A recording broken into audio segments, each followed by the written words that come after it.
Boa noite a todos, sejam bem-vindos a mais um culto cristão no lar, promovido pelo nosso querido GAEB, Grupo de Assistência Espiritual Eurípides Barçanufo, situado em Taguatinga Sul. Hoje nós tivemos um pequeno atraso na nossa transmissão, por razões técnicas, não havia conexão com o canal do GAEB, mas aí a gente deu um jeitinho aqui e vamos continuar então. Bem, como a gente costuma fazer sempre, nós vamos dar inicialmente alguns avisos breves, para que a gente não atrase ainda mais, né? É o de sempre, gente. Quando vocês quiserem informações sobre qualquer das atividades do GAEB, elas estão disponíveis no site do GAEB, cujo endereço é site.gaeb.org.br. Ali você encontra a aba Atividades, e aí você vai conhecer uma a uma. Temos também divulgação de todas essas atividades nas redes sociais. No YouTube, como você já sabe, o nosso canal, nós temos a produção de vídeos instrutivos, esse do Culto Cristão no Lar, a palestra virtual nas sextas-feiras, mas temos também as atividades presenciais, na casa. Começando pela segunda-feira, à noite, nós temos as palestras públicas, que começam sempre às 20 horas. Claro que você sempre vai chegar 15 minutos antes, para que às 20 horas você participe da prece inicial. Em seguida, a palestra e, por fim, o passe coletivo no próprio salão. Esse mesmo evento se repete na quarta-feira, no mesmo formato. E durante o dia, nós temos também a mesma tarefa que ocorre na terça-feira de manhã, às 10 horas, das 10 às 11, e na quinta-feira à tarde, das 15 às 16. E nos finais de semana nós temos atividades a atividade infanto-juvenil, evangelização infantil, né? Isso pela manhã, às 10 horas. E nos domingos nós temos a Mocidade Espírita Rafael Toms. E, simultaneamente, temos o grupo de pais. Como o nome sugere, os pais dos jovens ficam ali reunidos para estudos, conversas e, enfim, assuntos e temas muito interessantes para a família e para a sociedade, do ponto de vista da doutrina espírita. Então, dados esses breves avisos, nós vamos, então, fazer a nossa prece inicial. A gente costuma até fazer uma leitura. Dessa vez a gente vai diretamente para a prece, tá bom? E quem ficou hoje responsável pela prece inicial é o Petichan, é o Campos? É o Campos, estou já a Então, vamos lá. postos. A palavra é sua a palavra. Tudo bem, graças a Deus. Muito embora tenhamos um problemazinho, mas isso não nos impede. A doutrina espírita não nos estiola. Ela é dinâmica, nós temos que prosseguir. E então, vamos prosseguir, meus irmãos, aproveitando o tempo que nos resta para que possamos estar juntos, unidos em torno do teu evangelho. Abençoa, Senhor, as nossas tarefas, a nossa casa, os nossos irmãos, todos que acorrem à nossa casa, Senhor. Abençoa-nos hoje e sempre. E em teu nome nós declaramos abertos nossas atividades, rogando que a paz, a concórdia estejam entre nós, hoje e sempre, e que assim seja. Muito bem. Obrigado, Campos. Agora nós vamos para o tema da noite, que é honrai vosso pai e a vossa mãe, é o capítulo 14 do Evangelho segundo o Espiritismo, que ficou sob a responsabilidade da nossa irmã e companheira de ideal, Abigail. É com você, Abigail. Então, boa noite a todos que nos assistem. Primeiro eu quero perguntar, né, se todos estão vendo, se está tudo certo? Tudo certo. Então, boa noite a todos. Como o Campos diz, nós tivemos um probleminha técnico, mas isso não nos impede de estarmos sempre sintonizados e com muita alegria na realização do nosso culto cristão do lar. E pedimos aos benfeitores espirituais que continuem nos abençoando, nos protegendo, para as reflexões da noite que chegarão em nossos corações, em nossos lares, sendo sempre muito amparados. Hoje nós falaremos sobre a parentela corporal e a parentela espiritual, ou parentela corpórea e parentela espiritual, que está contida no Evangelho segundo o Espiritismo, do capítulo 14, item 8, cujo capítulo é honrai a vosso pai e a vossa mãe. Os laços do sangue não estabelecem necessariamente vínculos entre os espíritos. O corpo procede do corpo, mas o espírito não procede do espírito, porque o espírito já existia antes da formação do corpo.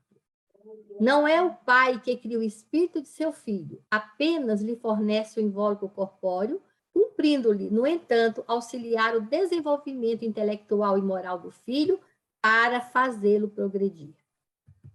Os espíritos que encarnam numa mesma família, sobretudo como parentes próximos, são, na maioria das vezes, espíritos simpáticos ligados por relações anteriores que se traduzem por uma afeição recíproca na vida terrena.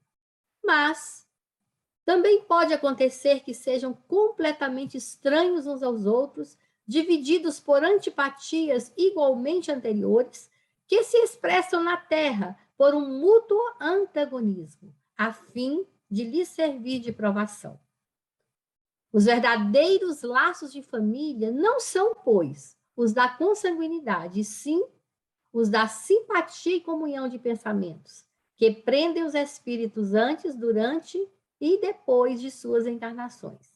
Consequentemente, dois seres nascidos de pais diferentes podem ser mais irmãos pelo espírito do que se fossem pelo sangue.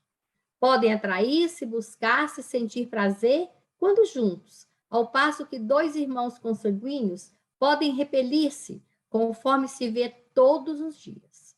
Eis um problema moral que só o Espiritismo podia resolver pela pluralidade das existências. Há, pois, duas espécies de famílias: as famílias pelos laços espirituais e as famílias pelos laços corpóreos. As primeiras são duráveis e se fortalecem pela purificação, perpetuando-se no mundo dos espíritos através de várias migrações da alma. As segundas, frágeis como a matéria, se extinguem com o tempo e muitas vezes se dissolvem moralmente já na existência atual.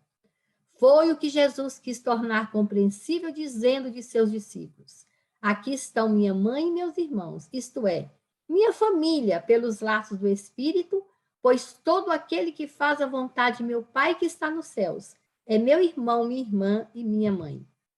A hostilidade com que seus irmãos o tratavam se acha claramente expressa no relato de Marcos, que diz que era propósito deles se apoderarem do mestre sob o pretexto de que havia perdido o espírito. Informado da chegada dos irmãos, conhecendo os sentimentos que nutriam a seu respeito, era natural que Jesus dissesse, referindo-se aos discípulos do ponto de vista espiritual: eis meus verdadeiros irmãos. Embora sua mãe estivesse na companhia deles, ele generaliza o ensino, o que não implica de maneira alguma que haja pretendido declarar que sua mãe, segundo o corpo, nada lhe era como espírito, nem que só lhe merecia indiferença. Sua conduta, em outras circunstâncias, provou suficientemente o contrário. Então, meus queridos companheiros, nós vamos falar exatamente, né, deste capítulo tão importante. Vocês estão me vendo? Estão me vendo, gente? Sim, sim, estamos vendo. Ah, então Muito tá bom. bem. Então tá ótimo. Então nós vamos falar desse capítulo importante, que o tema de hoje nos convida a pensar sobre a família, tanto a família material quanto a família no sentido maior, no sentido mais abrangente do termo, que é a família espiritual. Que a doutrina espírita nos traz muitas informações, muitos entendimentos acerca da família. E isso nós podemos perceber nesta convivência diária que nós realizamos no nosso dia a dia, na nossa família, dentro da nossa casa ou fora dela, com os nossos familiares que também residem, né, em seus lares. O que importa é que a bênção da família nos permite relacionar cada vez mais e maior, conforme a doutrina espírita nos esclarece, nos permitindo esquecer o véu do esquecimento. Esquecer todos os atritos, conflitos que nós tivemos no passado. Daí, nós residirmos hoje com familiares que nem sempre foram os nossos afetos no passado. E que hoje, pelas bênçãos da reencarnação, nós trazemos dentro da nossa família, principalmente nos nossos lares, um pai, uma mãe, um irmão, um esposo, uma esposa, que nem sempre foi muito afim em nossas existências passadas. Vamos lembrar que a família visa nos projetar a um plano de comunhão e integração com a família universal sob as bênçãos de Deus. E Kardec, ele nos ensina no Evangelho segundo o Espiritismo, no capítulo 14, que é o capítulo da nossa reflexão, que os que encarnam numa mesma família, como parentes próximos, são os mais das vezes espíritos simpáticos, ligados por relacionamentos que, muitas vezes, conforme nos diz Kardec, ligados por relacionamentos anteriores. Mas pode acontecer que sejam estranhos uns aos outros, e isso serve de provação para os nossos corações. Não são os da consanguinidade os laços de família, e sim os da simpatia e comunhão de ideias, as quais prendem os espíritos antes, durante e depois de suas encarnações. Duas pessoas nascidas de pais diferentes podem ser muito mais amigas do que se o fossem pelo sangue, enquanto que irmãos consanguíneos podem repelir-se, que é um problema moral que só o Espiritismo pode nos explicar através da pluralidade das existências. Daí é que hoje nós estamos no nosso seio familiar, reunidos muitas vezes por espíritos afins, afetos, como nos diz Kardec, mas podem também aqueles desafetos do passado que, pela bênção da reencarnação, pelos laços corporais, nós vamos estreitando as nossas afinidades e nos tornando não somente uma família corporal, mas uma família com laços espirituais, porque nós temos sempre junto de nossa família, aquele espírito protetor que nos ama, que nos protege, que nos quer bem entre os nossos familiares. E não há como pensar em família sem pensar em laços de interação e em laços de comunhão. E neste capítulo, Kardec nos fala do mandamento fundamental: honrai a vosso pai e a vossa mãe. O valor que devemos dar aos laços familiares como uma oportunidade bendita de aprendizado, como a materialização da bondade divina que nos permite voltar atrás, através da encarnação, trazendo o véu do esquecimento, proporcionando oportunidades de renovação, de laços de valores, de aprendizados, de relacionamentos, e permite, então, encontrar afetos e desafetos do pretérito, para que juntos, nas lutas depuradoras da nossa convivência, mas também nos nossos reencontros, que muitas vezes podem ser ou são alegres e felizes, nós vamos aos poucos nos depurando e deixando para trás as imperfeições, as impurezas, fortalecendo aquilo que há de permanecer nos laços espirituais da eternidade. Amar o vosso próximo, amar a vosso pai e a vossa mãe, é um dos primeiros ensinamentos contidos nos 10 mandamentos da lei de Deus. E Kardec, mais uma vez, nos relata a famosa passagem de Jesus ao dizer: aqui estão minha mãe e meus irmãos, isto é, a minha família pelos laços do Espírito. Pois todo aquele que faz a vontade de meu Pai que está nos céus é meu irmão, minha irmã e minha mãe. Kardec ainda nos traz a distinção entre parentela corporal e parentela espiritual, dizendo que os laços do espírito são aqueles que perduram e se fortalecem pela purificação dos seres.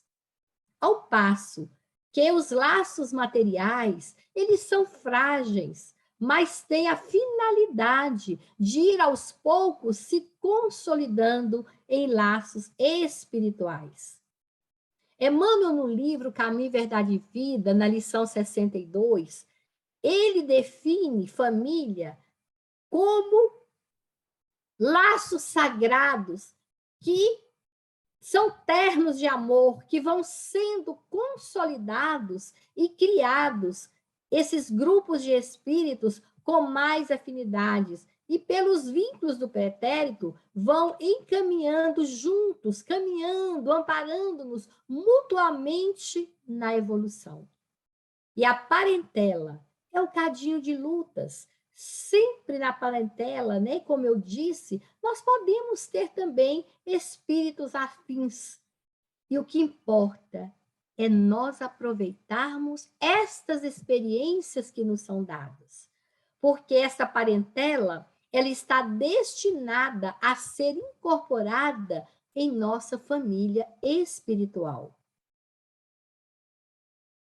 O que nos faz também lembrar, no livro Libertação, de André Luiz, nós temos uma senhora que foi uma grande fazendeira e que ela maltratou muito os filhos de uma escrava. O que ela veio, em outra reencarnação, pelos laços corporais, receber esses filhos que ela tanto maltratou como filhos do coração. Daí a gente vai percebendo, né, que a criação de novas aprendizagens, mesmo que com grandes lutas provatórias. Na medida que na família corporal nós vamos depurando os nossos sentimentos, nós vamos ampliando as nossas afinidades e formando a grande família espiritual pelos laços do afeto, pela capacidade de amar e nos enxergarmos como irmãos em nossa família universal. No livro Jesus no Lar, de Neio Lúcio, ele nos conta uma passagem de Jesus com os familiares de Simão Pedro. Quando a sogra de Simão Pedro perguntou a Jesus o que era realmente o lar, qual seria a importância do lar, então Jesus falou assim profundamente sobre a importância do lar. E Jesus, neste livro, diz: o lar é a escola das almas, o templo onde a sabedoria divina nos habilita pouco a pouco ao grande entendimento da humanidade.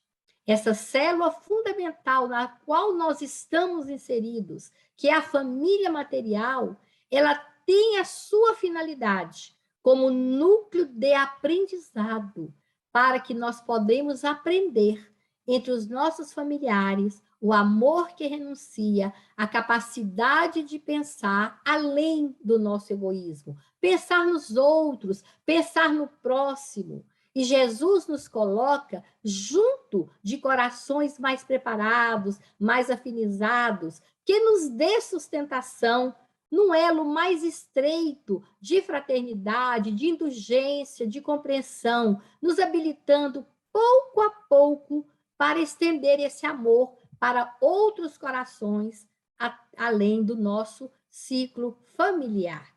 Porque quanto mais nós estamos afinizados em nosso lar, mais essa corrente do bem, de fraternidade e de boa convivência se expande com as pessoas que nós convivemos, e certamente vão se formando laços maiores, que são os laços do afeto, os laços espirituais.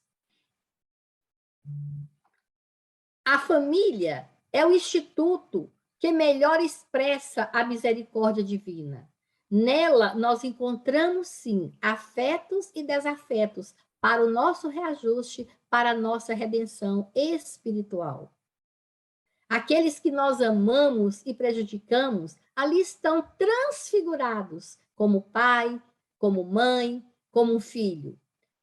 O importante é que aprendamos a valorizar essas oportunidades que os benfeitores espirituais nos oportunizam, essas melhorias para a nossa renovação e ampliar cada vez mais a família espiritual, com o esforço que nós sempre temos dos nossos amigos espirituais.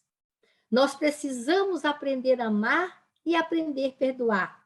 E se não conseguirmos, nós seremos mais adiante chamados às novas experiências com os orientadores da família espiritual.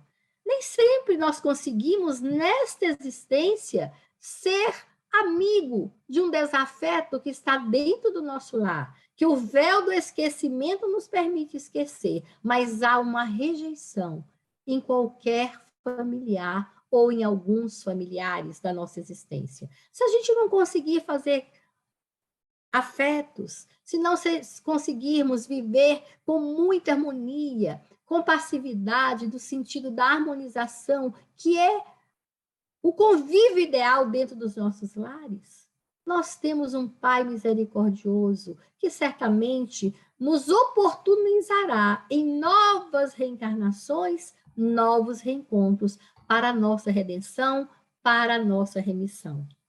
Nós precisamos ser aqueles que no lar se propõem a servir, a amar, a perdoar. Pois no lar, onde há um coração que testemunha, que exemplifica aos poucos essa energia de vida, ele vai se espraiando e encontrando outros corações.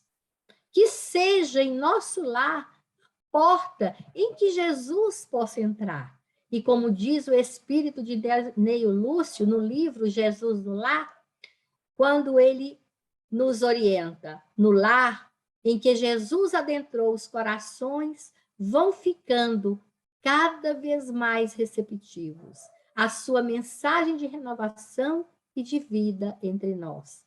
Que nós possamos, então, aproveitar essa oportunidade que o Cristo e os bons amigos espirituais nos oportuniza na nossa presente encarnação. Vivermos da melhor forma possível que pudermos, uns com os outros, para que a nossa parentela corporal se torne os laços de afeto aqui e no mundo espiritual. Boa noite. Passamos agora, então, a palavra aos nossos companheiros.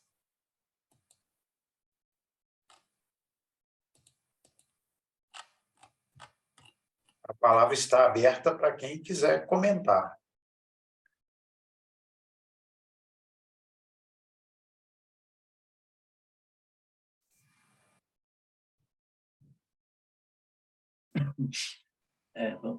Vamos começar então, né? Bem, gente, boa noite a todos. É um prazer novamente estarmos aqui, participando do culto Cristão no Lar. Texto belíssimo, né? Muito profundo. E as explicações da Abigail, muito mais, né? Clarificaram muito a nossa mente acerca da questão da parentela corpórea e da parentela espiritual. É claro que quem é que compõe a nossa família espiritual? Ou a nossa família, né, aqui da Terra? É claro que nós sabemos que são os espíritos que participaram conosco, né, de vidas passadas, espíritos simpáticos e espíritos antipáticos, porque todo mundo precisa evoluir. Só vamos evoluir se estivermos lado a lado aqui na reencarnação, aqui no corpo de carne, para que possamos nos suportar, nos auxiliar. Então, quando se fala em família espiritual, é bom que se entenda que nem sempre esses grupos são formados por pessoas de bem, né, ou do bem. Muitas vezes são almas afins no erro também, no mal, e que se encontram para a remissão necessária, para que um auxilie o outro. Quando a Abigail citou o livro Caminho, Verdade e Vida, o Emmanuel, ele fala um trechinho, gente, que é o seguinte: a família não seria parentela, mas a parentela converter-se-á mais tarde nas santas expressões da família. E é isso que se objetivo com a família, né? Porque muitas vezes nós temos no seio do nosso lado, nossa família, pessoas que muitas vezes foram inimigas nossas do passado e que a gente não se dá bem.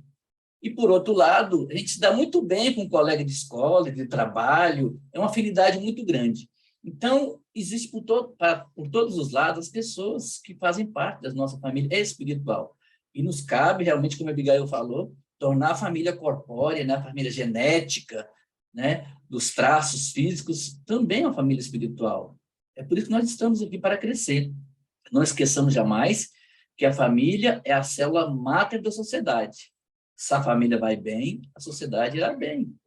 Então, a nossa missão no mundo, caros irmãos e queridas irmãs, começa no lar, nos suportando, principalmente nós que temos o conhecimento espírita, entendermos as desavenças, os problemas pelos quais passamos. É claro que ninguém é santo, mas à medida que nós estudamos a doutrina espírita, nós vamos tendo mais condições de entender, de suportar certas situações, mas não sendo coniventes com o erro, procurando encontrar soluções plausíveis e nos auxiliar mutuamente. Então, é importante esse entendimento da parentela corporal e da parentela espiritual, porque, como a Abigail falou, o objetivo de todas elas é nos tornarmos uma parentela universal, uma vez que somos filhos de um único Pai, que é Deus. Retornamos a palavra para o Lelis.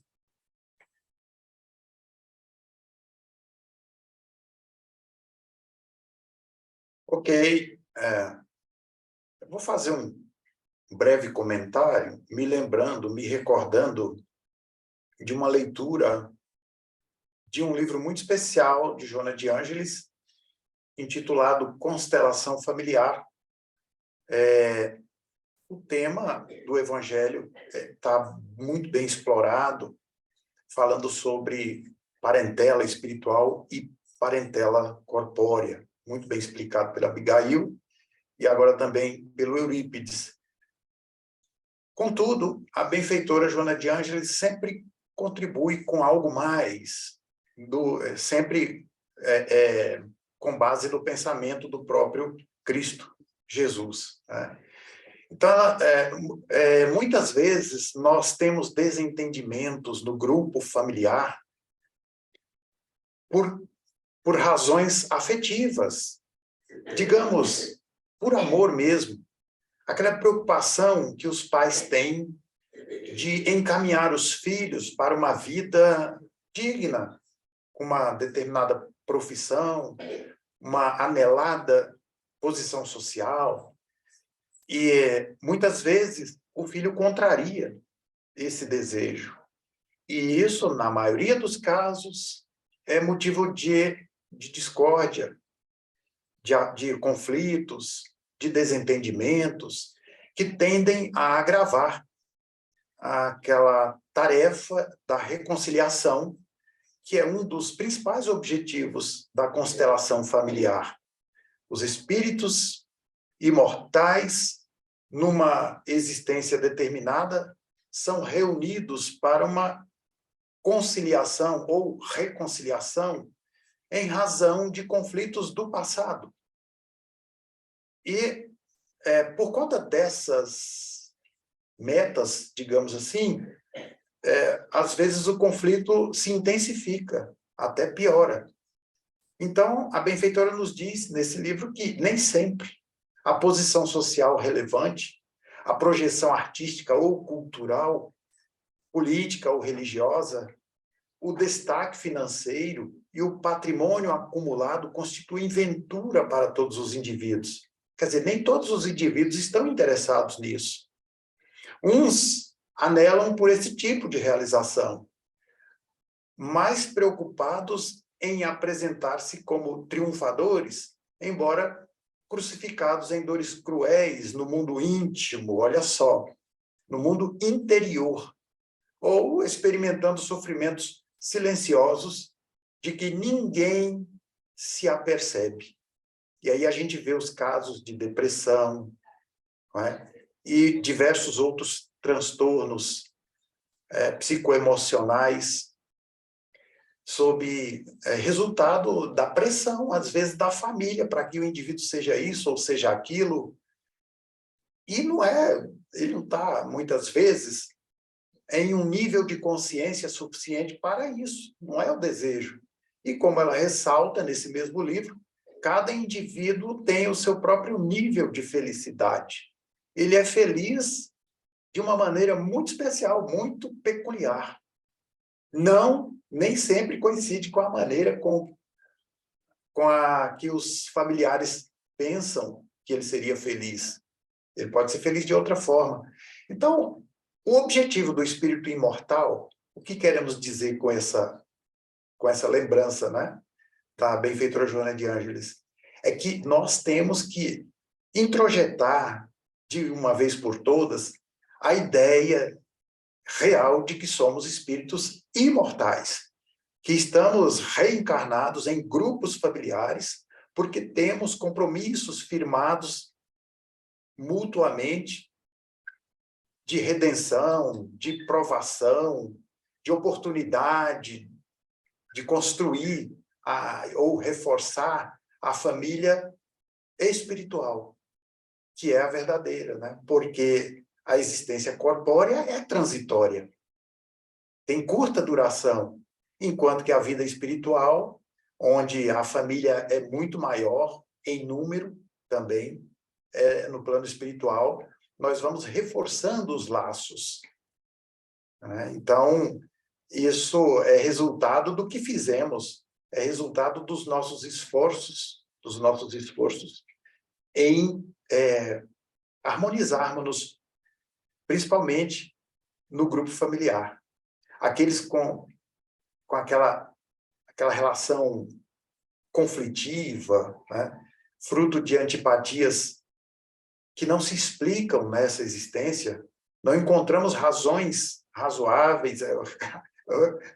Ficou bom, né? Razões razoáveis. A gente não encontra razões que justifiquem a antipatia. No entanto, ela existe. Então, adquirido ou fixado a ideia de que somos espíritos imortais numa nova experiência, isso ajuda. A gente percebe que estamos jungidos ou unidos. Num caso ou no outro, o objetivo é o mesmo, é harmonizarmos uns com os outros, sempre pensando nas lições do Mestre Divino. Não é isso? Essa é a nossa contribuição. Não vamos nos alongar muito, vamos passar a palavra adiante. Quem mais?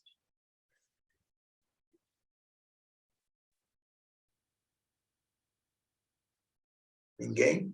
Simone, Campos.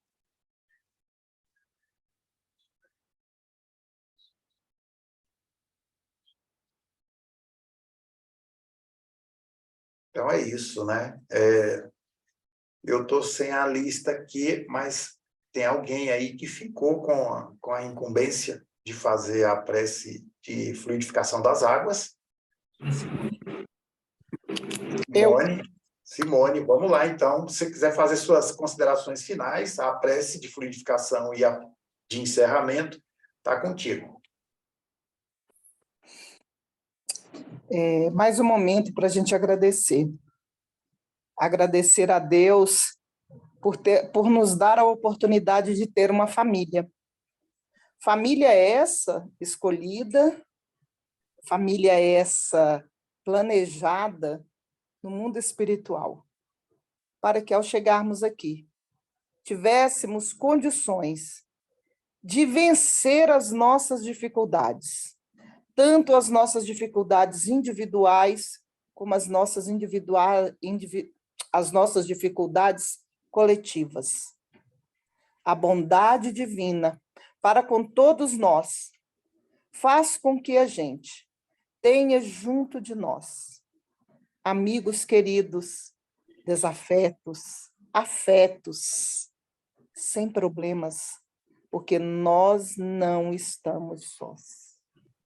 E é por nós não estarmos sós em nenhum momento que sabemos que os nossos amigos espirituais, que estão conosco, que nos amparam, que nos protegem, eles também colocam o medicamento necessário nas nossas águas, para que possamos utilizá-las no nosso dia a dia.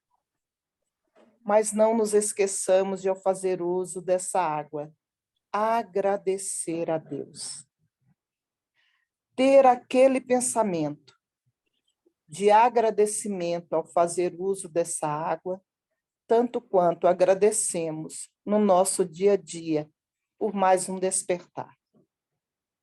Que Deus, o nosso Pai, que nos criou, que nos ampara e que nos protege, e Jesus, o nosso guia, o nosso modelo, o nosso exemplo de amor, de fraternidade, esteja sempre conosco, em todos os momentos, que sejamos capazes de perceber que temos amigos a todo instante da nossa existência.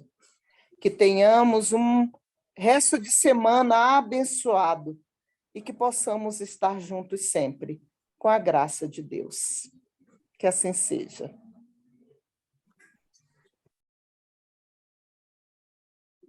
Muito bem. Aqui, então, nós podemos encerrar o nosso culto de hoje já deixando o convite, reforçando o convite, né, que na próxima quarta nós estaremos de volta no mesmo horário, às 20 horas, sem problemas técnicos, se Deus quiser. E não se esqueçam da palestra pública virtual na sexta-feira, também às 20 horas. Um abraço a todos, muita paz com Jesus e até lá.